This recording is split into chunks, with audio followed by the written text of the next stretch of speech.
Defunct motorcycle brands. I just finished up my audition as System of a Down's new turntable player, and today's video is about paying respect to the greats. Not to all the turbo bikes out there or the bike talkers who are currently recovering in hospital beds, or may not be recovering in hospital beds, but to all the defunct motorcycle brands that helped shape the industry over the last 100 years. There are brands that have tried, failed, tried again, failed again, bought by a German company, then failed again, and then vanished as quickly as 600 riders' license plates when they'd have one of those magnetic flip-up stealth license plate brackets. You know the one I'm talking about. Some of these brands are legendary, cementing themselves in the annals of motorcycling history. Others, not so much. We're doing a classic tier-style list today. To rank them, let's get into it. Let's talk about a big kahuna, Norton. If British motorcycles had a Mount Rushmore, Norton would be up there with Triumph and BSA. Norton was the OG race bike brand. From Isle of Man TT to the Cafe Racer Fast Boys, the Norton Manx is one of the most legendary proto-race machines with its short-stroke single-cylinder engine and ultra-lightweight featherbed frame. Back in the 50s and 60s, if there was a leather-clad hooligan ripping through the foggy backroads of the UK, odds are they were on a Norton. They were creating novel machines well past the early 20th century, taking chances and investing in inventive designs, too radical for the Japanese. In the late 80s, Norton began experimenting with Wankel rotary engines in the Commander model. They followed this up in the 90s with the F1.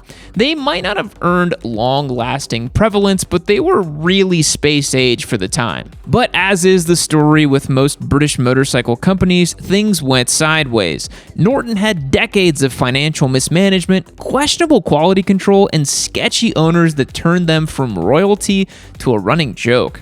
The final blow came with Stuart Gardner, who ran the then-revived company into the ground with accusations of pension fund fraud. Norton has once again been resurrected, but the jury is still out on how successful their current go-around will be. Their legacy was once highly respectable, but the more time someone tries and fails to bring them back, the more radioactive and toxic that same legacy becomes. But looking solely at the past, it's hard to deny that their impact was nothing short of incredibly impactful. As a result, I think they fit firmly into the A tier. Moving on. You might think America is the most gun-loving country on Earth, but back when England was the poster child for imperialistic world domination, they needed some firepower at their disposal. And eventually, many of the companies that were making firearms for the British military ended up making motorcycles as well. BSA is a perfect example.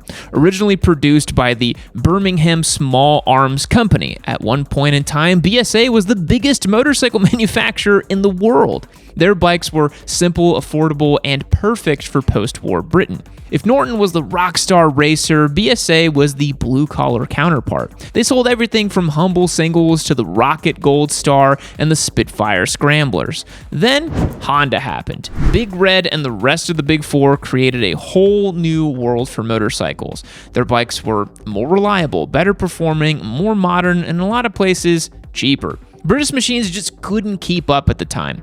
BSA merged with Norton and Triumph with the help of government subsidies, but once the cash dried up, they fell from the two-wheeled world. And look, that's not to disrespect their efforts, though, as the core fixture of the Triumph-Norton BSA trifecta that broke new ground for motorcycles in the first half of the 20th century.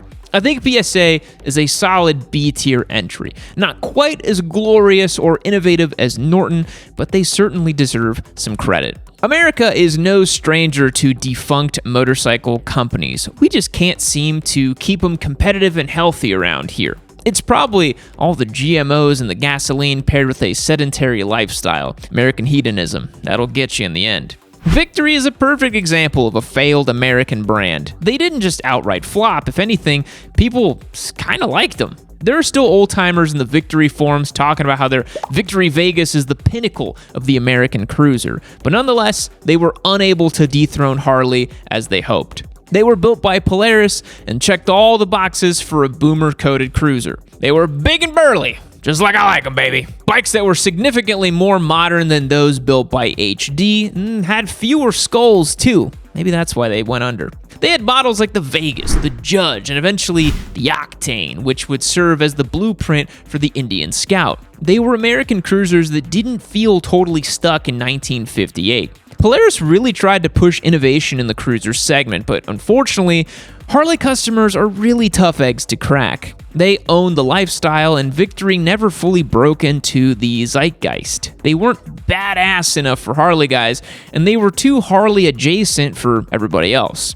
When Polaris eventually bought Indian, Victory got less and less attention. The Indian name just had more staying power and more brand cachet, and Polaris pulled the plug on Victory in 2017. I think Victory lands somewhere in the C+ range. The bikes are fine, they weren't unreliable garbage like a lot of Indian's earlier revival attempts before being bought by Polaris. By non-Harley American consumer standards, they were pretty good bikes. It was just the timing and the branding that accelerated their demise. But that being said, they weren't particularly cool or exciting for a vast majority of motorcycle enthusiasts, so we had to dock the tier slightly. If you're a motorcycle nerd or connoisseur, you probably know of Eric Buell. This guy was a pioneer of American motorcycling engineering. He used passion and smarts to make something that we had never seen from American manufacturers before. Buell was Harley's red-headed stepchild, a project that honestly earned far more relevancy than you would expect now looking back in hindsight. Early Buell models used Sportster 1200 engines, creating a massive uphill battle from the jump. But necessity breeds innovation, and Buell did just that. He combined principles of mass centralization and aerodynamics to make an American sport bike that actually felt like a sport bike and was pretty unique. The core fixtures of a Buell motorcycle included fuel in the frame, oil in the swing arm, and a single disc perimeter brakes. These are kind of like Buell bits of lore, right? You think of Ducati and the trellis frame, the Desmos, the dry clutch, all that stuff. That's Buell's version of that. The XB12R looks like a science experiment because that's essentially what it was. Eventually, Harley kicked Buell to the curb and Eric went solo with EBR, aka Eric Buell Racing, where his new machines utilized the same chassis innovations that he had developed prior, but now combined with liquid-cooled Rotax V-twins instead of Sportster engines. Bikes like the 1190RX were designed to compete with the V-twin superbikes of the days of the likes from Ducati and Aprilia, and they sort of did, at least in theory. But after going out on his own, without the foundation, dealer network, and the capital that Buell had access to while under Harley ownership, EBR was pretty much doomed from the start, unfortunately. But these Buells are still iconic, still loved by motorcycle enthusiasts and collectors alike. They became an undeniable fixture of homegrown American motorcycling, so much so that the Buell brand has since been revived, and their current Hammerhead model is nearly an exact replica of the EBR machines from 2014. And since the current Buell hasn't done much beyond recycle Eric's original designs, we're still considering them defunct. Sorry about that. But at the same time, Buell lands itself rightfully in the A tier. If you're a broccoli-headed 20-year-old, the name Gilera likely means nothing to you. But once upon a time, Gilera was an Italian racing powerhouse. Long before Panigale V4s or BMW S1000RRs were dominating the For You page on your social media. In the mid-20th century, Gilera dominated Grand Prix racing, winning the 500cc World Championship 6 times in just 8 years. But as quickly as they rose to fame, they fell into obscurity. After a series of cost-cutting measures, Gilera withdrew from Grand Prix racing. They focused on motocross and off-road events for a little bit. By the late 60s, they were in receivership. They were acquired by the Piaggio Group, where in the late 80s and early 90s, they made some interesting small displacement 125cc two-stroke bikes like the MX-1 or CX models. They even made a Supersport 600 in the early 2000s that used a Gixxer 600 engine. But eventually, Gilera became a side note for Piaggio, who would be more focused on Vespa and the newly acquired Aprilia and Moto Guzzi. Gilera was an important name at one point, but that was like 80 years ago. Now, decades away from modern relevancy, it's kind of like your uncle who's always regaling the family with stories of his high school football career. Coach would have put me in fourth quarter. We'd have been state champions, no doubt. No doubt in my mind. And as a result, they find themselves in the D tier today. And truthfully, I would be worried about some old-timers clowning me in the comment section for putting in the D tier, but I think they're too old to access the internet, so I think we're okay. Cagiva was everywhere in the 80s and 90s. At various points, they owned Ducati, Husqvarna, MV Agusta, and Moto Morini, while also making motorcycles under their own name. They started out pretty recently, all things considered, unlike some European brands that date back to the early 1900s. Cagiva didn't enter the motorcycle biz until 1978. After a few decades of industrial manufacturing, they entered the two-wheeled world specifically with racing machines. They bought a factory in Italy from AMF Harley, and in '79, they were already producing 40,000 bikes per year. They secured some podium positions in Grand Prix racing in the early 90s with racers like Eddie Lawson and John Kaczynski at the time. The same time, they won 2 Dakar rallies in '91 and '94 with the Cagiva Defunct. This bike was the retro rally racer powered by a Ducati V-twin with the Lucky Strike livery. One of the coolest bikes of all time, in my opinion. It doesn't get more 90s than that, right? The Elefant is kind of like an early primitive version of the Ducati Desert X, if you think about it, and honestly, they used a lot of those design cues in that bike. But despite making some cool moves in the 90s and 2000s, it was pretty hard for the brand. MV had a major share of Cagiva, and then Harley bought MV, and then Harley sold Cagiva back to the original family. Then the 2008 financial crisis hit, and it was hard for everyone to own a motorcycle company, let alone a small, bespoke Italian company that focuses primarily on race bikes, and that didn't have access to bailout packages that the US companies received. Still, for OG fans of road racing, motocross, Dakar rallies, or Italian motorcycling lore in general, the Cagiva name still has meaning. And when you consider how their rise to power lasted just for 30 brief years, it's hard to not be impressed. I think Cagiva lands in the A tier today. The Vincent brand may be long dead, but in their heyday, they were actively defying death, specifically in regards to Raleigh Free's famous 1948 top speed run at the Bonneville Salt Flats, where he reached 150 miles per hour wearing nothing but a Speedo and a helmet. Yes, the image you see right here is real. That is not AI generated. This guy literally did that. He's the king of all squids, in my opinion. Just incredible. Vincent was way ahead of their time. The aforementioned Black Shadow was the Turbo Hayabusa of its day, the fastest production motorcycle on Earth. It went 150 miles an hour back when cars couldn't even dream of going 80.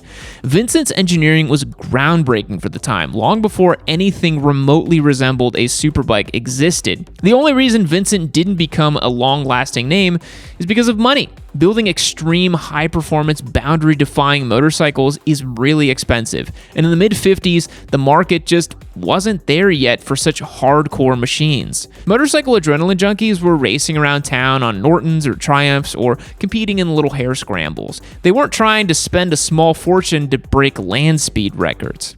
Vincent shut its doors in 1959, but that image of Raleigh Freeze on the Black Shadow still haunts the minds of monkey-brained motorcyclists around the world today. Every Vincent still around today is worth a small fortune. They were the pinnacle of mechanical artistry in their day. They showed up, built the fastest bike on Earth, and then went out of business within a 30-year period. That's pretty hardcore, and I think it warrants an S-tier ranking. And now it's time for some quick bonus entries that were maybe a bit too niche to get so much screen time. For the first bonus entry, we have Laverda, the Italian company that had a on and off again presence in motorcycling for the last 70 years. They made twins, triples, and even a V6. They were ultimately absorbed by Aprilia, and then production ceased when they were bought by the Piaggio group. They have a lot of history, and they did a lot to advance the 3-cylinder engine. And as a 3-cylinder motorcycle fan myself, I think that warrants a B tier. Excelsior Henderson was a super old company from the early 1900s that essentially were slapping tiny engines onto bicycle frames. They were an American company running neck and neck with Harley and Indian back in the day before eventually getting nuked by the Great Depression. Somebody restarted the brand in Minnesota in the 90s with just one model, the Super X, that was essentially a Harley with Excelsior badging. They filed for bankruptcy the very next year, and so I'd say that constitutes an F tier, unfortunately. All right, so that wraps up our defunct motorcycle brand tier list. There's some legendary OGs and maybe some more forgettable industry missteps. If nothing else, these brands remind us that motorcycles aren't just about horsepower or sales. It's about passion, risk, and I guess setting your wallet on fire for the sake of chasing a dream.